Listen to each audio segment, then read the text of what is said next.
Travailler le dimanche est l'une des mesures proposées dans le projet de loi d'Emmanuel Macron.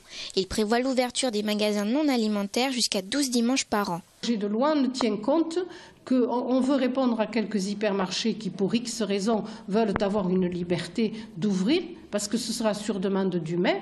Donc il va falloir faire des pressions sur les maires. Ça va mettre en difficulté des maires. Et c'est juste pour leur permettre de glaner à un moment donné un peu plus de chiffre d'affaires, parce que tout le monde sait qu'ils commencent à être en difficulté avec Internet.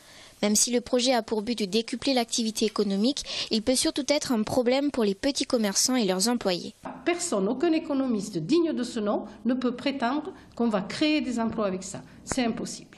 Par contre, on sait que ça en détruira, ça c'est sûr, dans le petit commerce. On ne va pas consommer et chez le petit commerçant et sur l'hypermarché. Ça, c'est pas possible. La banalisation du travail le dimanche pourrait amener à la disparition du volontariat, point largement avancé par le ministre, et remettrait ainsi en question les conditions des salariés. C'est bien de remettre en cause la semaine de travail et d'obliger les salariés à travailler à tout moment.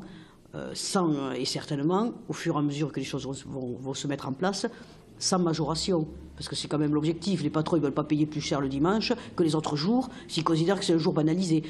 Enfin, pour les syndicalistes, la perte peu à peu du repos dominical serait préjudiciable pour les employés et leurs familles.